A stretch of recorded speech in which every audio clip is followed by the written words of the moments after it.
7:48, and now on Seattle's Morning News from the G and Ursula Show, here is G. Scott. You guys discuss homelessness a lot, and I know part of it's because you've been through that. The latest attempt to solve the problem of these decrepit RVs being parked all over the place is to set up a safe lot for them. This has certainly been tried before. So the new one's going to have 26 RVs, 9 tiny homes. But tell us about the catch here. The catch is once you agree to go into the place, is that the residents basically must be willing to give up their vehicle and eventually move into permanent housing. So what that means is this, because sometimes you have folks living in RVs out here, right? And then let's say they find permanent housing. Like, oh, we got a break. My in-laws are going to let us come and stay. What ends up happening is they leave these RVs out here on the streets or leave them parked, and they're trying to do both and keep them. And I think in this case, what they're saying is hey, the folks that are coming in here, they have the opportunity to park.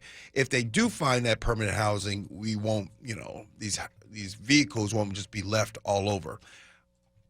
I just want to say this. I love that we are getting more and more of this. This is something that has been tried for over the last almost decade. I think 2016 was one of the first times that it was happening, that they were trying it, didn't work, tried it in 2018, it didn't work. And there's a lot of privately owned safe lot, like there's a lot of churches around town that are doing this, where they're having no problem with these kind of things, safe parking. So for this to happen is a good thing. I was also liking the fact that they're going to put this where there's 9 tiny homes. Did you know that right now in the Seattle area, there's 9 tiny home sites? When's the last time you heard of a problem? I haven't heard of any. I think it incredible. Yeah. Incredible. In this case, too, they're going to be allowing you to get access to health services and everything. So if done right, which I do believe it will be done right, and I do believe that this will be a continuation of that, hopefully these types of services can be maybe go down to rural areas, right? Because what's happening is right now, because all of the services are in the That's why everybody comes here. Yeah. That's where everybody comes here. Right, so that's why. Yeah, but the rural areas are worried if they offer the services, that becomes an attractant, and they don't want. They would rather Seattle have the problem than them. Oh, that's right. Because it's only Seattle people that have problems. Yeah. So when people in rural areas have problems and they need services, where do they go? Yeah. Here. Oh, got it. So then it turns into, oh my goodness, Seattle's dying. Yeah. I know. What do you think? I mean, I understand why they want you to agree to eventually give up your RV going in, because some of these things are decrepit, they're unsafe to live in. You don't want them just left out.